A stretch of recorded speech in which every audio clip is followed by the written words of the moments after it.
Voilà, alors je vous dis bonjour à tous et à toutes. Je fais cette petite vidéo pour indiquer que j'étais victime d'un complot politique, initié à l'origine par François Hollande, Manuel Valls, Christiane Taubira, les procureur général, procureur de Périgueux, et également initié par Michel Moirand, ce maire pédophile qui a été condamné pour exhibitionnisme et auquel une plainte a été portée contre lui pour attouchement sur le sexe d'une enfant de 7 ans. Voilà, c'était Darcos qui avait montré cette plainte au Gourdarche lors des élections au niveau des municipales. Alors, l'erreur que j'ai faite en tant qu'homme politique, c'est d'avoir appelé à voter pour ce pédocriminel qui est Moirand et qui était secrétaire général du Parti socialiste comme par hasard. Il faut savoir que dans l'histoire, sur tout ce que j'ai pu faire comme enquête, le Parti socialiste, notamment des francs-maçons du Grand Orient, il y a beaucoup de pédocriminels dans cette franc-maçonnerie et qui font commerce d'enfants, crime d'enfants, ils filment les enfants, ils les droguent, ils les violent, ils les transportent telles des marchandises, que ce soit par avion, etc. et etc. Et donc c'est un réseau criminel qui va dans tous les sens, c'est-à-dire que chaque strate de la société, c'est-à-dire il y a des magistrats pédophiles, il y a des policiers pédophiles, il y a des gendarmes pédophiles, il y a des chefs d'entreprise pédophiles, il y a des agriculteurs pédophiles, il y a des ouvriers qui sont pédophiles. Donc à chaque strate de la société, il y a des pédophiles qui communiquent en réseau. Alors il y en a qui ne communiquent pas, donc ils font ça entre eux, mais ça communique aussi en réseau et ils font commerce d'enfants. Donc ce sont de très grands criminels. Pédophilie ne trouve jamais écho auprès de aucun magistrat, ni aucun médecin qui veut faire aucun certificat, ni aucun psychologue, enfin, tout ce qui est de l'ordre de la santé, ça ne veut pas faire ressortir au niveau des actes de pédophilie, puisque également il y a des docteurs psychiatres qui sont pédophiles, il y a des pharmaciens qui sont pédophiles, il y a des vétérinaires qui sont pédophiles, donc toutes les strates de la société, quelle que soit la profession, est touchée par la pédophilie. Voilà. Donc, j'ai eu le malheur de défendre une petite fille de 4 ans victime d'un officier de police judiciaire qui était pédophile sur le commissariat de Périgueux, qui a été une enquête a été faite par les GPN qu'il a pris en flagrant délit d'avoir un ustensile à usage pour violer sa compagne de l'époque. Il a été déféré devant le procureur qui l'a relâché. Et ensuite, après l'enquête qui a été faite, après qu'il ait violé sa fille, violé les filles d'une de ses compagnes, violenté sa deuxième petite fille avec un gant, il l'a violenté sur le vagin où elle en avait un bleu, et aucun médecin n'a voulu faire de signalement. Ce qui fait que cet officier OPJ a été, bien sûr, protégé et ensuite il a été relâché dans la nature. Pour vous dire dans quoi nous nous trouvons et dans quoi je me suis trouvé à une période, sachant que je ne connaissais absolument pas ce domaine de la pédophilie en tant que psychanalyste et hypnothérapeute. Une plainte a été portée contre moi d'une manière tout à fait étrange, une plainte qui n'est pas signée, une plainte qui n'est pas référencée, et c'est une plainte dont on ne trouve pas trace dans les ordinateurs. Bizarrement, une plainte qui a été inventée en 2010, qui ressort par un courrier en novembre 2012, voilà, en disant où en est cette fausse plainte qui a été fabriquée pour la cause par le procureur Squarcioni, qui a été retournée par Hollande pour faire un complot, concernant un homme politique qui s'appelle Lionel Aguilo, qui était membre du mouvement écologiste indépendant et qui a été arrêté le 5 février.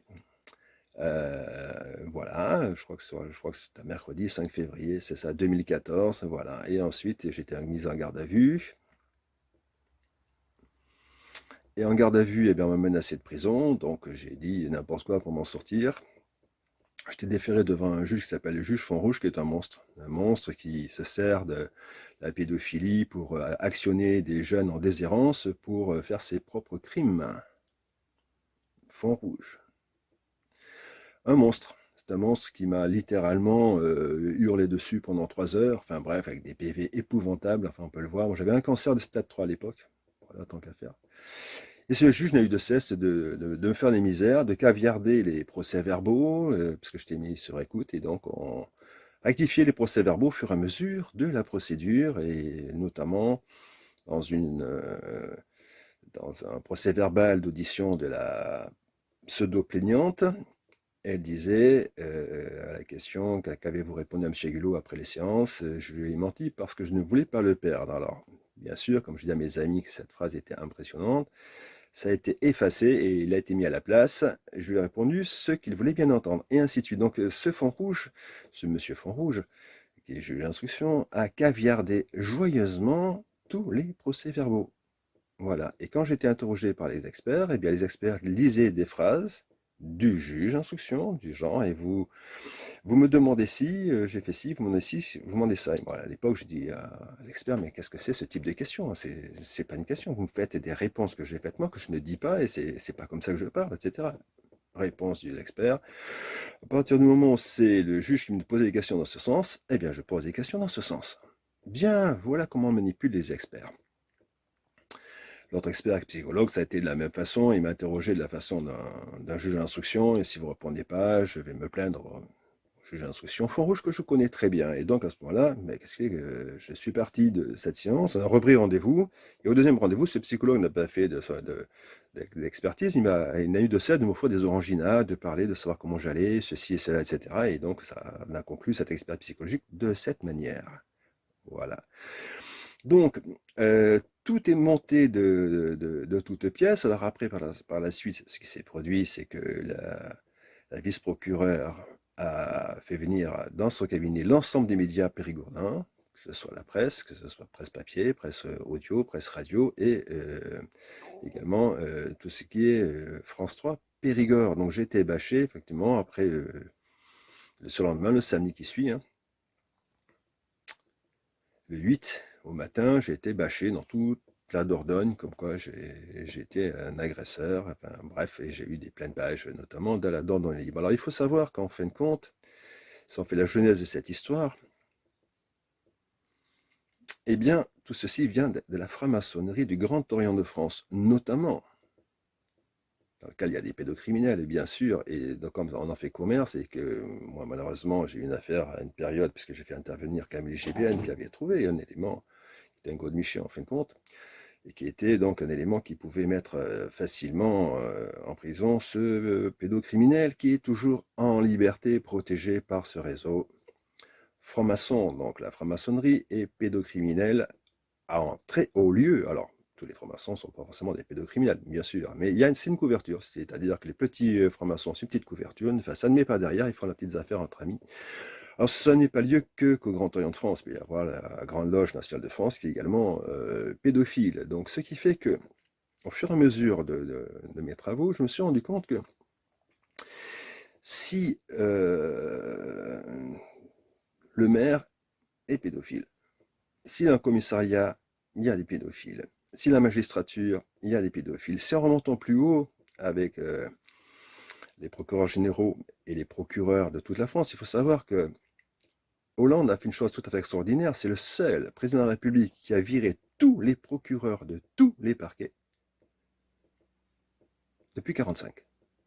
C'est-à-dire qu'en fin de compte, en plus de cela, Hollande avait dit, c'est écrit dans l'Express, qu'il fallait remonter toute information sensible concernant les influenceurs, qui étaient donc les hommes politiques, qui étaient les hommes d'association, qui étaient peut-être des chanteurs, qui étaient des comédiens, etc. Enfin, tous les influenceurs étaient mis sur écoute, enfin, puisque j'étais mis sur écoute, il n'y a pas de souci par la DCRI, hein, je suis encore.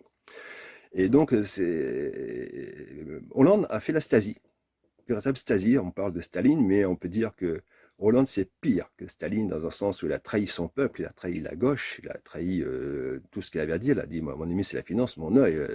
Il a fait venir Macron en rothschildien, hein, avec Joyon qu'il a introduit, bien sûr, franc-maçonnerie, franc-maçonnerie, franc-maçonnerie. D'ailleurs, Macron a deux bagues, hein, je ne sais pas si vous avez vu, mais il a deux alliances. Ok, donc c'est un franc-maçon.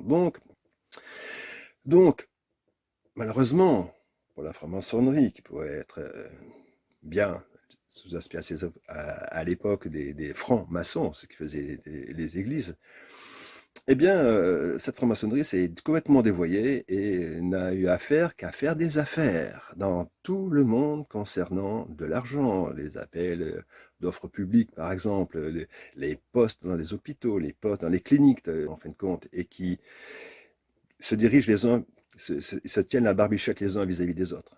Ce sont de très grands criminels. Ces grands criminels, ils sont donc francs-maçons, ils sont tous au gouvernement actuellement, et on appelle ça la mafia.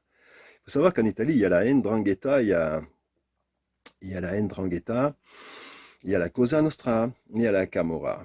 D'accord? Et bien en France, on a exactement la même chose, sauf que c'est le Grand Orient de France, c'est la Grande Loge nationale de France, ce sont des mafias, ce sont des sectes mafieuses, voilà, qui gouvernent la France.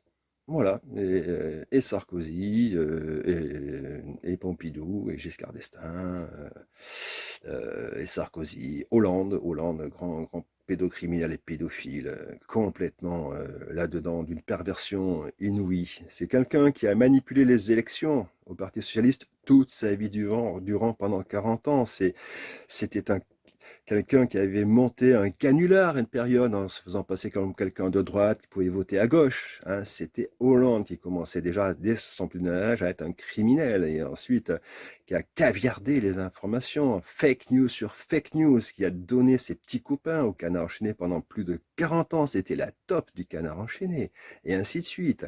Hollande qui a monté le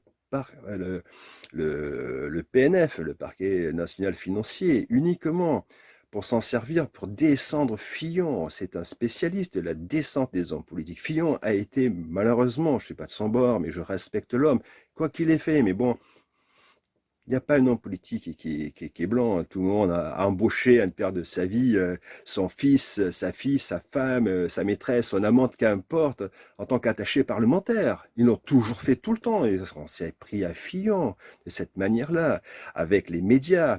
Francs-maçons, bien sûr, il n'y a pas un média qui n'est pas franc-maçon. C'est quasiment tous francs-maçons, payés par nous, notre argent. La presse écrite, la presse papier ne peut pas vivre sans subvention, parce que s'il n'y a pas de subvention, il n'y a plus aucun journal papier. Hein. Ça, c'est terminé. Hein. Et après, sachant que maintenant, il y a 98% des grands médias sont détenus par des milliardaires, francs-maçons, criminels, pédocriminels, etc.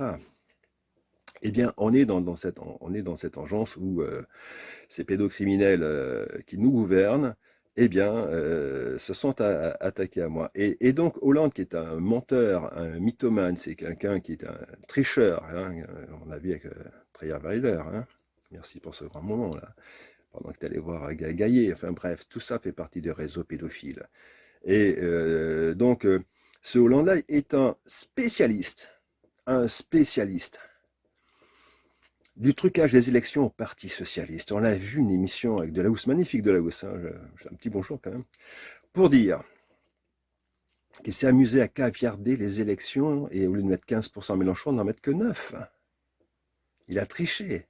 Ensuite, pareil pour Martine Aubry, alors que Ségolène Royal, en toute honnêteté, c'est une femme de conviction, enfin bref, qui fait quelques erreurs, mais quelqu'un politique ne dit pas d'erreurs, ne dit pas des bêtises, n'est-ce pas? C'est selon la bravitude, un peu d'humour. Toute sa vie, pendant 40 ans, il a caviardé les élections. Pensez-vous que l'élection de Macron est honnête? Franchement, vous le pensez? Il y a eu, comment dirais-je, 1 million de radiations sur la liste électorale et les gens n'ont pas pu voter. On leur a dit non, vous ne pouvez pas voter. 1 million. Imaginons que c'était des électeurs de gauche. Parce que bien sûr, ils ont tous séquencé, ils ont dit qui c'est qui vote, ou quand, comment, etc. Avec leur petit algorithme. Ce qui veut dire qu'avec 1 million de radiations plus 500 000 doubles cartes d'électeurs, ça vous fait un volant d'1 500 000 électeurs. Si l'élection se joue à 400 000 ou 500 000 ou 600 000 voix, ça suffit pour passer Macron, par exemple, de la 4e place à la 1re place devant Marine Le Pen. Voyez-vous hein, comment les Français vous êtes fait avoir? Mais oui, bien sûr, mais bon sang, mais c'est bien sûr. Quand il a vu qu'il ne pouvait pas aller aux élections, eh bien il dit, je vais enculer les Français. Et je vais caviarder avec Valls le fasciste. Hi Hitler, Valls. Wie geht's? Jawohl, mein Hauptmann. C'est toi qui as matraqué les petits syndicalistes. La CGT notamment avec cette violence. Comme la Stasi sur le peuple. Ja, Valls, Sieg Heil. Et Taubira, la menteuse, qui a dit, vous voyez, je suis au courant de rien au niveau des écoutes. Et bien sûr, le monde a vu qu'elle était informée. Christiane Taubira, socialiste, elle parle très bien. Hein. Je n'en conteste pas, elle a beaucoup d'intelligence, mais franc-maçonne, manipulatrice, qui a été dans mon dossier, bien sûr, elle connaissait mon dossier par cœur. Et lui, on va le planter, quoi. On va le planter. Valls aussi, on va le planter à Gulot. Hein, que la BAC de Périgueux m'enlevait mes plaques, m'enlevait des choses comme ça. Défoncer les portes. Hein, on peut y aller, c'est bon. On a les ordres qui viennent d'en haut, on peut y aller. Hein, Valls, qui a dit à la police de Périgueux de m'emmerder. Hein, avec Fond Rouge, qui était là, Fond Rouge, avec Taubira, Fond Rouge, Valls, commissaire de Périgueux, oui, suivez le raisonnement. Hein, les procureurs, etc. Ok. Comment voulez-vous concevoir qu'à côté de mon immeuble, j'ai un locataire qui s'appelait Jacques S., Jacques Sablier. On va défoncer sa porte. Et pourquoi? Parce que Fond Rouge a dit à une gamine d'aller voir mon locataire. Et cette gamine sur une place a dit à mon locataire, tu as une cigarette? Et l'autre a dit non, j'ai une cigarette, mais mon paquet est dans mon appartement. Elle dit, ben on y va. Donc tous les deux sont montés, elle avait 17 ans à l'époque, ou 18 ans. Et elle dit à Jacques Sablier, ben écoute, tu me donnes 80 € et je te fais l'amour. Et mon locataire a dit, non, non, tu sors de là, je ne te donne pas 80 € et tu t'en... Non, mais 50, même pas, tu t'en vas. Le locataire met dehors cette jeune femme mandatée par Fond Rouge. Elle descend, va au commissariat et porte plainte pour viol. Ils sont venus, ils ont défoncé la porte. Alors que le locataire arrivait à pied, il dit, mais j'allais ouvrir la porte. C'était pas un problème, on m'appelle, j'arrive au commissariat, ils ont défoncé la porte. Ils ont tout détourné à l'appartement. 2 ans de mise en examen, Jacques Sablier, il a été blanchi, puisque la jeune femme n'a pas été confrontée à lui, puisque Fond Rouge, protégeant la jeune femme, ne l'a pas fait confronter. Après, quand on a pris le sperme dans son vagin, il s'est rendu compte que c'est le sperme d'un autre homme. Elle avait fait l'amour avec d'autres hommes parce qu'elle était multipartenaire à l'époque, soi-disant, etc. Après cette histoire, il s'est passé quelques années plus tard un groupe de 4-5 jeunes, avec peut-être cette jeune femme en tête de pont, parce qu'elle a été filmée et le film a été donné, des auteurs qui sont arrivés encore dans cet appartement où il y avait un nouveau locataire qui s'appelait Lionel Galeski. Et donc, ces jeunes gens avec des barres de fer, etc., en disant à mort, on va le tuer, on va le tuer. Donc, ils ont défoncé les portes d'entrée, pénétré dans le couloir, monté encore au 2e étage, au même appartement que Jacques Sablier. Ils ont défoncé la porte. Ils ont tout cassé dans son appartement. Ils ont volé mon locataire, Lionel Galeski, qui a porté plainte, bien sûr.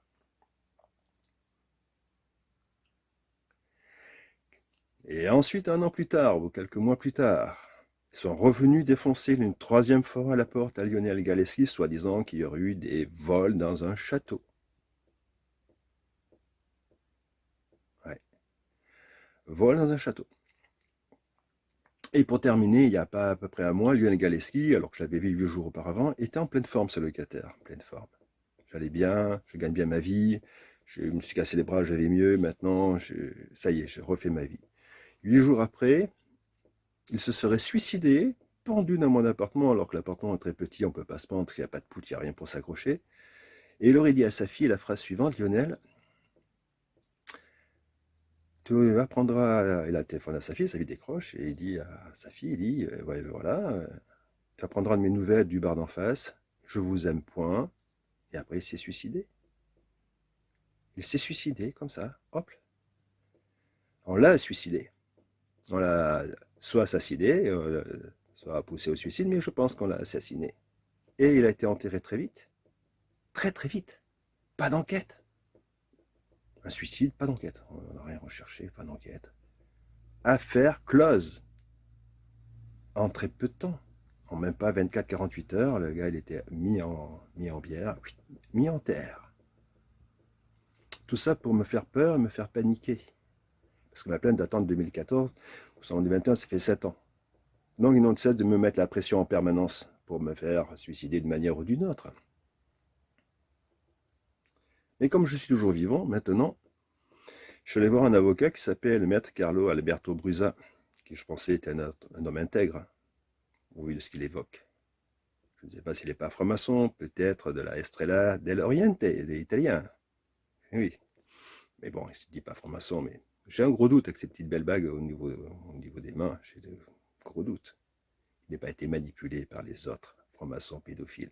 Donc, je donne ces informations à mon avocat. Et donc, en octobre l'année dernière, il me dit, ben oui, fausse plainte, pas de signature, n'importe quoi, parce qu'entre-temps, j'ai un avocat qui s'appelle Matt Killinch qui a porté une plainte pour faux usage de faux dans le cas de ma plainte, de la plainte de la pseudo-victime, il n'y a pas de signature. Il n'y a pas de référencement. Il n'y a pas de récépissé. La plainte a été perdue dans les ordinateurs. Donc on porte plainte, et en plus de ça, on a une notification de mes droits, on m'a imité mes signatures. Tant qu'à faire, sans compter le caviardage fait en cours par les juges d'instruction qui fabriquaient des faux en écriture publique régulièrement. Donc, dans cette histoire, il faut savoir que avec mon avocat, donc on a mis en cours une stratégie comme quoi d'épuisement de l'affaire. Impossible qu'on peut faire des faux usages de faux par le cabinet numéro 2 de la juge d'instruction. C'était impossible à faire. On peut pas faire. La juge d'instruction ne peut pas attaquer sa consoeur comme quoi elle a fait un faux, ou elle a fait des documents, ou que le précédent avait fait des faux. Cabinet numéro 2 de Périgueux qui va enquêter eux-mêmes sur leur propre affaire. C'était impossible. Donc, d'épuisement pour la plainte et d'épuisement également pour mon affaire concernant une plainte pour agression de cette jeune femme, parce que Périgueux étant très mouillé dans cette affaire, on ne pouvait pas aller à Périgueux. Donc l'avocat dit ok, on va dépiser le dossier et je ferai en sorte que ce soit la pierre angulaire de ma défense. Quoi que vous ayez fait, monsieur Agulot, ce sera la pierre angulaire de ma défense. Faux usage de faux. Imitation des signatures, etc. La plainte étant déposée, on ne peut pas aller à Périgueux, puisque Périgueux est une plaque tournante de la pédophilie en France. La troisième ou la première. Et il y a beaucoup de très grandes décisions qui viendraient de Périgueux. Alors, vous allez dire, c'est un nid de Gap, un nid de Frelan, et qu'est-ce que je suis resté à faire à Périgueux? Mais ça, si vous voulez, je le découvre au fur et à mesure dans le temps. Et là, je devrais passer aux assises le 10, le 8, 9 et 10 novembre. Et on a interdit à des amis d'aller me voir. Je n'ai pas des journaux qui m'ont contacté, dit quoi que ce soit à ce jour. Étonnant, ça va risquer d'être un huis clos. Évidemment, parce que si j'ouvre la bouche, que les journalistes révèlent que tout vient de Hollande, de Valls, de Taubira et de Moiran, c'est sûr que ça va faire du bruit.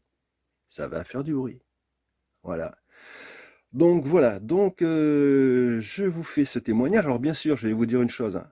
Il est hors de question que je me suicide d'une manière ou d'une autre. Si je disparais d'une manière ou d'une autre, pensez bien une chose, c'est qu'on m'a assassiné, ce sera l'État français qui m'aura assassiné. Alors bien sûr, Macron sera l'auteur ou le co-auteur du crime, ainsi que Belloubet, Parti Socialiste. Non, c'est pas Parti Socialiste, elle était Parti Socialiste, et c'est Dupond-Moretti, le célèbre avocat. Pas très clair quand même comme avocat. Rouler en Bentley, avoir de grosses maisons. Ouais. Défenseur d'Outreau. Il y a Serge Garde qui a fait un film comme quoi il y a des acquittés qui seraient coupables. Je ne sais pas. Car zéro. Car zéro connaît l'affaire. Hein. Voilà dans quoi je me trouve. Je me trouve dans une situation où je dois rentrer en résistance.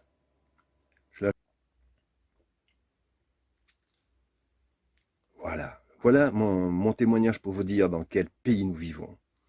Et au niveau de mon procès, je pense qu'il va y avoir huis clos, etc., etc. Après, je vais être en prison, etc., etc. Peut-être qu'ils vont me faire des choses, je vais disparaître. Ça, c'est sûr, c'est noté, là, c'est noir sur blanc, quoi. Et Brouza, tu as trahi. Tu as trahi la cause. Tu as trahi la cause, Brouza. Hein? Et là, je te pardonnerai jamais de ce que tu as fait. Parce que tu te dis humaniste, tu n'es pas humaniste, tu es un inhumain. Tu profites. Tu veux toujours. Et tu n'auras pas. Tu n'auras plus rien à la fin, Carlo Brouza. Trahisseur de la cause. Tu as trahi. Je laisse le message, je le transmettrai partout. Partout, ce sera ce message. Il passera en vidéo, il passera partout. Et vous pourrez rien faire du tout. Rien faire du tout. La justice vous jugera. Mais la justice divine, la justice de l'inconscient collectif. L'inconscient collectif ne vous le pardonnera pas. Et vous serez autodétruit de vous-même par vous-même. Sur ce, je vous souhaite une très bonne journée. Adios. Adieu. Salute.